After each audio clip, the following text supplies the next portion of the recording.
Thanks my dear friends and my student. मित्रों, जैसा कि आप जानते हैं, पिछले वीडियो में मैंने सिनॉप्सिस को डिस्कस किया था। आज हम अपनी इस वीडियो में रिसर्च पेपर को डिस्कस करेंगे। एक मन में प्रश्न आता है कि आखिर सिनॉप्सिस और रिसर्च पेपर का क्या रिलेशन है? क्या दोनों एक हैं या दोनों में डिफरेंस है? सिनॉप्सिस क्या है, रिसर्च पेपर क्या है, इस पर एक सामान्य फोकस कर देना बेहद आवश्यक होता है। कई हमारे छात्र इसमें भ्रमित हो जाते हैं क्योंकि उसके जो बेसिक पॉइंट होते हैं, महत्वपूर्ण बिंदु होते हैं, काफ़ी कुछ टैली करते रहते हैं। इसलिए काफ़ी भ्रम लोगों के मन में आने लगता है कि आखिर हम सिनॉप्सिस कैसे तैयार करेंगे, रिसर्च पेपर कैसे तैयार करेंगे, उसमें अलग अलग प्रश्न बन जाते हैं। तो लोग सिनॉप्सिस और रिसर्च पेपर दोनों में मिक्सअप हो जाते हैं। लेकिन आपको विशेष ध्यान रखने की आवश्यकता है। आज हम उन सारी बिंदुओं को स्पष्ट करेंगे जिससे सिनॉप्सिस और रिसर्च पेपर बिल्कुल क्लियर हो जाएगा।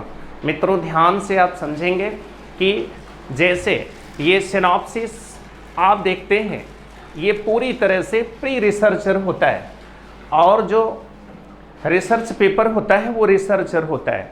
एक मन में आता है प्री रिसर्चर, रिसर्चर, इसका मतलब होता है सिनॉप्सिस प्ले करने वाला व्यक्ति अपने को एक रिसर्च स्कॉलर के रूप में होने का दावा ठोंकता है। वो दिखाने की कोशिश करता है कि मुझे भी रिसर्च करने के फैक्ट पता है, मैं भी रिसर्च करने में सक्षम हूँ। अभी वह रिसर्च कर नहीं रहा है, इसी को कहा जाता है प्री रिसर्चर, अर्थात शोधकर्ता की पहले की अवस्थाएं होती हैं।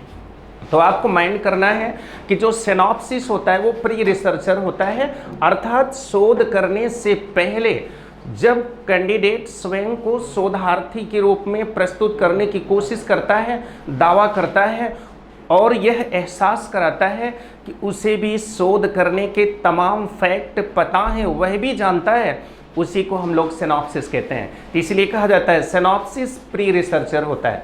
और जो रिसर्च पेपर होता है वह रिसर्चर होता है, अर्थात रिसर्च पेपर वही बनाता है जो रिसर्च करता है, अर्थात जिसने शोध किया है वही रिसर्च पेपर तैयार करता है। जिसने शोध नहीं किया है वह रिसर्च पेपर नहीं लिख सकता है। जबकि सिनॉप्सिस अभी उसने शोध नहीं किया है, शोधार्थी के रूप में अपना नामांकन कराने की ओर वह अग्रसर है, अभी आरआरसीटी की मीटिंग नहीं हुई है, उसके पहले उसने सिनॉप्सिस तैयार किया है।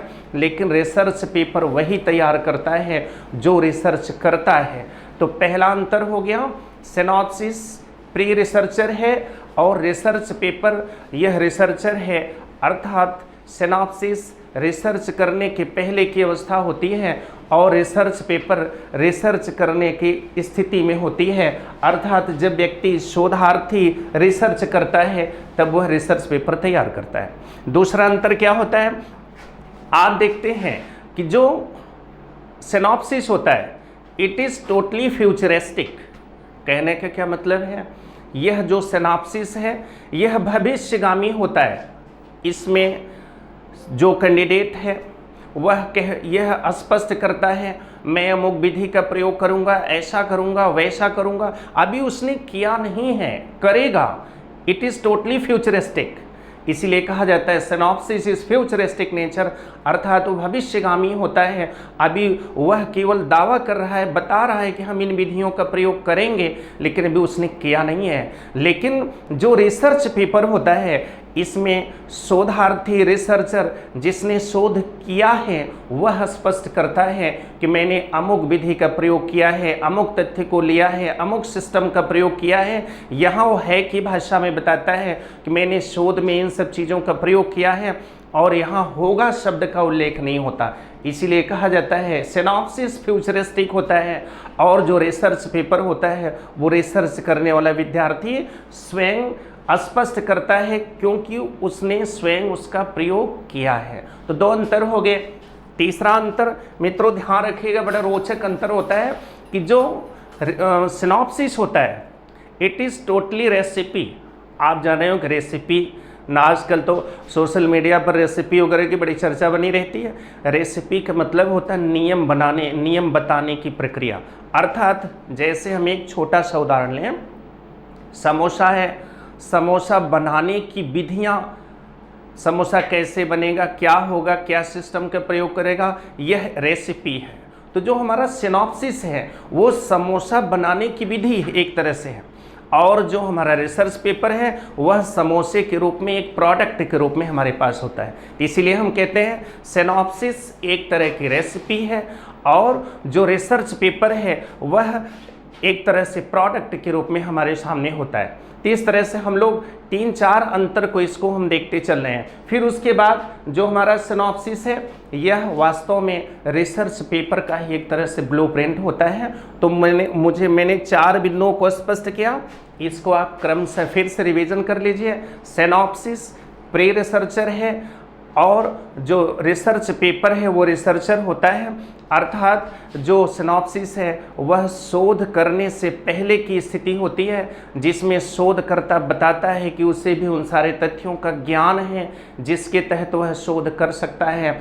और जो रिसर्च पेपर होता है वह टोटली रिसर्चर तैयार करता है, शोधकर्ता तैयार करता है जिसने शोध किया है। दूसरा अंतर होता है जो सिनॉप्सिस है वह टोटली फ्यूचरिस्टिक होता है। अर्थात इसमें बताया जाता है कि अमुक विधि का प्रयोग करेंगे, नियम का प्रयोग करेंगे, सिस्टम का प्रयोग करेंगे, लेकिन अभी वो प्रयोग किया नहीं है ठीक उस, और जबकि रिसर्च पेपर में यह शोधकर्ता रिसर्चर यह बताता है कि शोध में किसका प्रयोग किया गया है, किस विधि को हमने लिया है, कहाँ से आंकड़ा लिया है, इन सब चीज़ों को स्पष्ट कर देता है। तीसरी चीज़ आपको मैंने बताया कि जो सिनॉप्सिस है एक तरह की रेसिपी होती है, अर्थात यह केवल नियम बता देती है, और जो रिसर्च पेपर होता है एक तरह से प्रोडक्ट के रूप में होता है। और इसमें मैंने एक छोटा सा उदाहरण भी लिया है कि जैसे समोसा बनाने की विधि, यह एक तरह से आप समझ सकते हैं कि सिनॉप्सिस को प्ले किया, और जब समोसा बनकर तैयार हो गया, प्रोडक्ट के रूप में हमारे सामने आ गया, यह रिसर्च पेपर हो गया। और इस तरह से हम लोग एक चीज़ और देखें कि जो सिनॉप्सिस होता है रिसर्च पेपर का ही ब्लूप्रिंट होता है, जो आगे प्रैक्टिकली एप्लीकेट किया जाता है। अब इतनी बिंदुओं को जानने के बाद फिर मन में एक बात आता है कि आखिर रिसर्च पेपर हम और कैसे समझ सकते हैं। तो आपके सामने ये सारे बिंदु लिखे गए हैं, पूरा अंकित है। आप इसका शॉर्ट स्क्रीन भी ले सकते हैं कि इसमें स्क्रीन शॉट कर सकते हैं कि जैसे शोध, इसमें बिंदुवार सारे तथ्य लिखे गए हैं। मैंने उल्लेख किया है ताकि किसी को नोट करने में कोई दिक्कत ना हो। पहली चीज़ आपको ध्यान देना है कि जो रिसर्च पेपर है वो एक विस्तृत आलेख होता है। आखिर भगवान ये आलेख तो है, लेकिन ये आलेख करता क्या है? इस विस्तृत आलेख के माध्यम से शोध को सार्वजनिक स्वरूप दिया जाता है। जैसे रिसर्चर ने जो रिसर्च किया, जब तक वो रिसर्च पेपर प्ले नहीं करता तब तक दुनिया उसके रिसर्च से परिचित नहीं हो पाती है। तो इसीलिए कहा जाता है कि जो रिसर्च पेपर होता है यह विस्तृत आलेख होता है जिसके माध्यम से शोध को सार्वजनिक स्वरूप दिया जाता है। यहाँ आपको माइंड करना है, मैंने बोला कि विस्तृत आलेख है और यह शोध को सार्वजनिक स्वरूप देता है। आपने बहुत बढ़िया रिसर्च किया हो, लेकिन अगर रिसर्च पेपर आपने तैयार नहीं किया तो दुनिया परिचित नहीं हो पाती है क्या शोध किया, कैसे शोध किया। तो इस तरह से हम शोध को सार्वजनिक स्वरूप देते हैं। दूसरा पॉइंट आपके सामने है, जिस समय रिसर्चर, शोधार्थी, शोधकर्ता रिसर्च पेपर तैयार करता है तो जाने अनजाने इस रिसर्च पेपर के माध्यम से वह नेशनल लेवल पर, इंटरनेशनल लेवल पर, रीजनल लेवल पर, अर्थात राष्ट्रीय, अंतर्राष्ट्रीय, क्षेत्रीय, अन्य सभी स्तरों पर वह विद्वत परिषद से परिचित हो जाता है, विद्वानों से उसका परिचय हो जाता है। अच्छी अच्छी जगह की जो विद्वत संस्थाएं होती हैं, विद्वानों की संस्थाएं होती हैं, उसमें उसकी डिमांड होने लगती है और उससे उसका अच्छा खासा परिचय बन जाता है। तो आपने देखा कि सेकेंड पॉइंट में लिखा गया है शोधकर्ता का परिचय बुद्धिजीवी वर्ग से हो जाता है, पूरी दुनिया से हो जाता है। कहने का मतलब जैसे उसने रिसर्च पेपर प्ले किया वैसे उसके रिसर्च पेपर प्ले करने के बाद जब उसके महत्व को पूरी दुनिया देख लेती है तो रिसर्चर का अपने आप इम्पोर्टेंस बढ़ जाता है, क्रेज उसकी बढ़ जाती है, डिग्निटी बढ़ जाती है, अच्छे अच्छे बुद्धिजीवी लोगों से उसका परिचय हो जाता है। फिर तीसरा पॉइंट लिखा है कि संपूर्ण शोध के तथ्यों, दृष्टिकोणों, आंकड़ों, निष्कर्षों। तो मित्रों ध्यान रखिएगा, रिसर्च पेपर के माध्यम से शोधकर्ता संपूर्ण शोध के तथ्यों को स्पष्ट करता है, दृष्टिकोणों को स्पष्ट करता है, आंकड़ों को स्पष्ट करता है, निष्कर्षों को प्रस्तुत कर देता है। कहने का तात्पर्य है कि वह अपने शोध को एक तरह से रिफ्लेक्ट कर देता है। अर्थात हम कह सकते हैं रिसर्च पेपर के माध्यम से संपूर्ण शोध के तथ्यों, दृष्टिकोणों, आंकड़ों, निष्कर्षों को प्रभावी तरीके से रिसर्चर प्रस्तुत करने में, प्ले करने में सफल हो जाता है।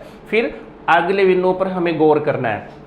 ध्यान रखिएगा, जब कोई भी शोधकर्ता अपना रिसर्च पेपर तैयार करता है तो वह केवल अपनी दृष्टिकोण नहीं, विभिन्न दृष्टिकोणों, विभिन्न विचारधाराओं को भी स्पष्ट करता है।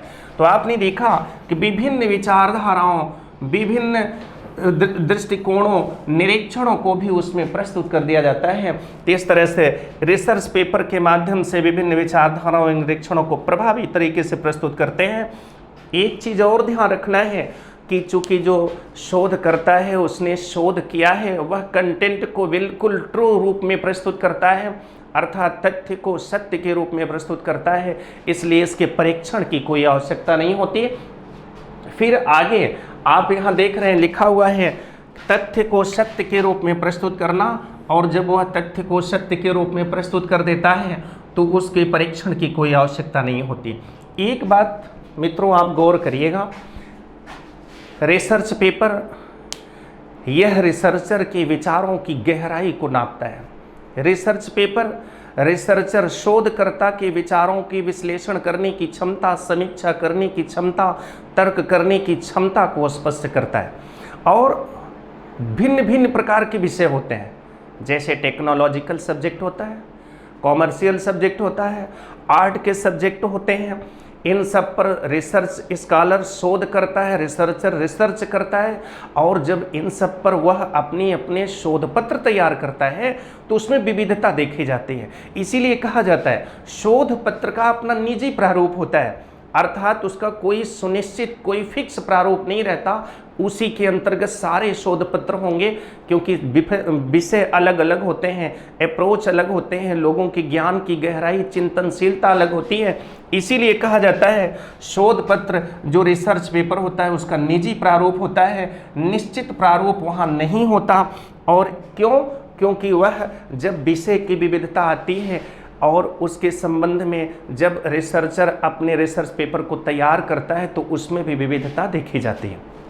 फिर उसके बाद एक चीज़ आपको और ध्यान रखना है कि रिसर्च पेपर ही किसी भी रिसर्चर के व्यक्तित्व का रिफ्लेक्शन करता है। लेकिन मन में एक प्रश्न उत्पन्न होता है कि आखिर हम लोगों ने इतने बिंदुओं को जाना है, जैसे सार्वजनिक स्वरूप देना शोध का, शोधकर्ता का परिचय बुद्धिजीवी वर्ग पूरी दुनिया से कराना, शोध के तथ्यों, दृष्टिकोणों, आंकड़ों, निष्कर्षों को प्रस्तुत करना, विभिन्न विचारधाराओं और निरीक्षणों को प्रस्तुत करना, तथ्य को सत्य के रूप में प्रस्तुत करना, निजी प्रारूप का होना, ये सारी चीज़ें हम लोगों ने एनालाइज किया। सीरियली मैंने एक एक स्टेप को सीखा है। तो एक मन में प्रश्न आता है कि आखिर एक प्रोफार्मा होना चाहिए, एक मोटा मोटा हम कैसे लिखें, क्या फैक्ट कुछ तो होते ही होंगे जिसके आधार पर हम अपने फैक्ट लिखते हैं। तो ध्यान रखिएगा उसमें हम ये महत्वपूर्ण बिंदुओं को सामने आपके रखे हैं। जैसे आप देखिए जब हम रिसर्च पेपर तैयार करते हैं तो सामान्यतः इन तथ्यों पर हम विशेष ध्यान देते हैं। जैसे पहला है प्रस्तावना, जिसे हम विषय प्रवेश के भी नाम से जानते हैं, अर्थात इसमें विषय का परिचय दिया जाता है। आपने जो सिलेक्शन ऑफ प्रॉब्लम, समस्या का चयन किया है, समस्या का चयन क्यों किया, समस्या का चयन कहाँ से किया, समस्या है क्या, एक तरह से परिचयात्मक विवरण प्रस्तुत किया जाता है, तो उसे हम प्रस्तावना कहते हैं। तो प्रस्तावना में समस्या को स्पष्ट किया जाता है, समस्या की व्याख्या की जाती है। ध्यान रखिएगा। तो पहला पॉइंट बनता है प्रस्तावना, दूसरा बनता है साहित्य सर्वेक्षण, फिर एक पॉइंट आप प्रस्तावना को समझ लीजिएगा। जो हमने समस्या चूज किया है, अर्थात सिलेक्शन ऑफ प्रॉब्लम जो हमने चूज किया है, वह क्यों चूज किया, कहाँ से लिया, क्या है, इसकी डेफिनेशन की जाती है। तो प्रस्तावना में समस्या को हम स्पष्ट करते हैं। दूसरा आता है साहित्य सर्वेक्षण। मित्रों ध्यान रखिएगा, साहित्य सर्वेक्षण यह एक गंभीर विषय होता है। जब हम किसी भी बिंदु पर शोध करते हैं तो शोध करने से पहले जो हमने सिलेक्शन ऑफ प्रॉब्लम अर्थात समस्या का चयन किया है, तो उस समस्या से संबंधित विविध साहित्यों का हम स्टडी करते हैं, विभिन्न प्रकार के मैगजीन्स को हम रीड करते हैं, आंकड़ों को पढ़ते हैं, रिसर्च पेपर को रीड करते हैं। इसी को साहित्य सर्वेक्षण कहा जाता है। अर्थात कहने का मतलब है शोध करने से पहले हम विविध ग्रंथों की स्टडी करते हैं, लेकिन वो ग्रंथ होंगे कौन, हमारे समस्या से रिलेटेड ग्रंथ होंगे, उनसे संबंधित रिसर्च पेपर होंगे, मैगजीन्स होंगी, उन सबको हम लोग रीड करते हैं। तो पहले में आपने समस्या को परिभाषित किया, समस्या का परिचय कराया। दूसरे में आपने समस्या से संबंधित विविध ग्रंथों साहित्यों को रीड किया, मैगजीन्स को रीड किया, और उसके बाद आपने तमाम रिसर्च पेपर को रीड किया, डेटा को भी उसमें अध्ययन किया। फिर तीसरा आता है शोध के उद्देश्य। ध्यान रखिएगा, आप जो रिसर्च कर रहे हो, आखिर भगवान इस रिसर्च का विजन क्या है, रिसर्च का उद्देश्य क्या है, आप किस विजन को लेकर के शोध करना चाहते हैं।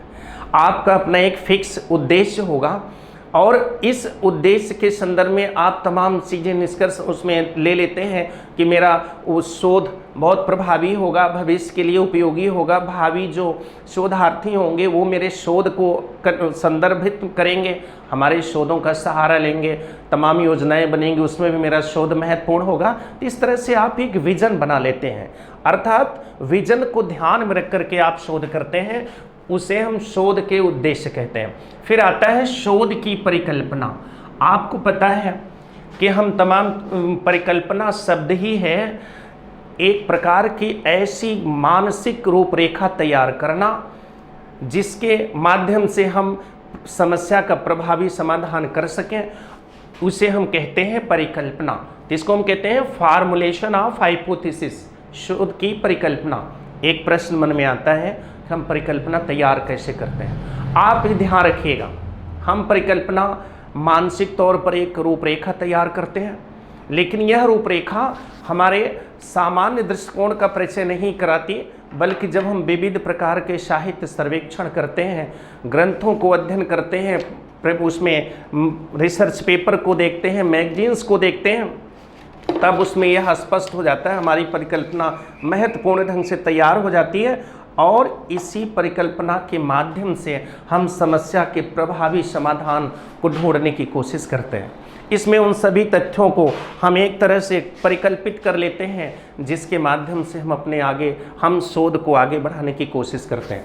और आपको ये भी ध्यान रखना है, इसमें हम विभिन्न रणनीतियों, विभिन्न विधियों पर भी विचार विमर्श कर लेते हैं, पूरा एक संकल्पना तैयार कर लेते हैं, उसे हम कहते हैं शोध की परिकल्पना। तो शोध की परिकल्पना में आप ध्यान रखिएगा कि जब हमारे सामने सिलेक्शन ऑफ प्रॉब्लम फिक्स हो गया, अब उस प्रॉब्लम का सलूशन कैसे निकालना है, इसके लिए जो हम एक मानसिक रूपरेखा तैयार किए साहित्य सर्वेक्षण के आधार पर, उसे हम हाइपोथेसिस कहते हैं। इसमें विभिन्न विधियों और रणनीतियों इत्यादि हर बिंदुओं पर हम विचार करते हैं जिससे समस्या का प्रभावी समाधान हम भविष्य में कर सकें। फिर आता है अगला शोध अभिकल्प। ध्यान दीजिएगा, इस अभिकल्प को हम डिजाइन कहते हैं, अर्थात ये जो शोध अभिकल्प है, अभिकल्प को हम डिजाइन कहते हैं, डिजाइन, अभिकल्प को हम डिजाइन कहते हैं। अब एक प्रश्न आता है, जब तक हम कोई खाका नहीं बनाएंगे, कोई ढांचा तैयार नहीं करेंगे, हमारे पास सिलेक्शन ऑफ प्रॉब्लम हो गया, हाइपोथेसिस मेरी तैयार हो गई, हमने साहित्य सर्वेक्षण कर लिया, अब हमारे पास कम से कम वह ढांचा होना चाहिए, हमको पता होना चाहिए कि कितने चरणों में शोध को हम ले चलेंगे, कैसे हम आगे बढ़ाएंगे, किन विधियों का प्रयोग करेंगे, आंकड़ों का किस तरह से हम यूज करेंगे। ये तमाम बिंदुओं पर जब हम विचार करते हैं, अर्थात किन किन विधियों से, किन किन चरणों से मुझे गुजरना है, ये जो हम एक तरह से ढांचा तैयार करते हैं उसी को हम शोध अभिकल्प कहते हैं, रिसर्च डिज़ाइन कहते हैं। अब एक मन में प्रश्न आता है कि ये जो शोध अभिकल्प है, रिसर्च डिज़ाइन है, ये भी तैयार हो गया, हाइपोथेसिस ये भी तैयार हो गई, विजन भी स्पष्ट हो गया, साहित्य सर्वेक्षण भी हो गया और समस्या के चयन हम पहले कर चुके थे।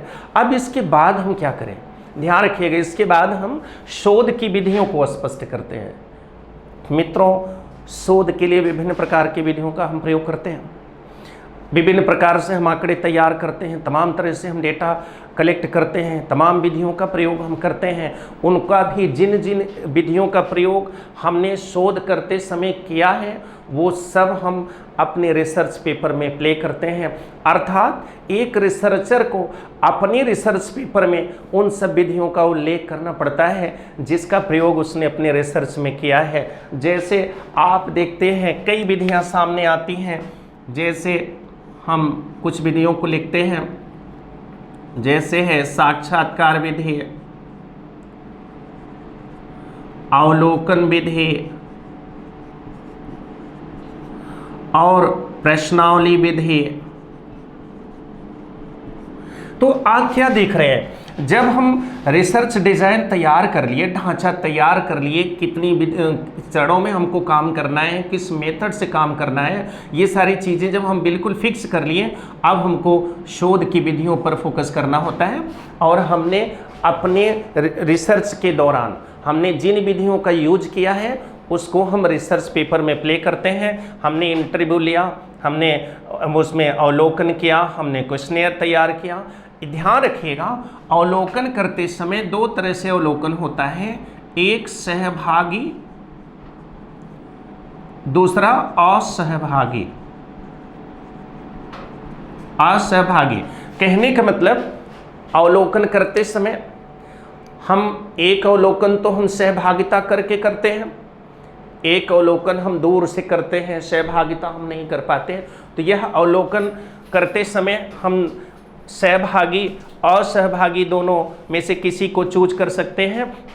तो इस तरह से मित्रों ध्यान रखिएगा, इस स्टेप में एक रिसर्चर अपने रिसर्च पेपर में शोध करते समय जितनी विधियों का प्रयोग किया है उसको वह प्ले करने में सफल होता है। अब उसके बाद आता है आंकड़ों का विश्लेषण।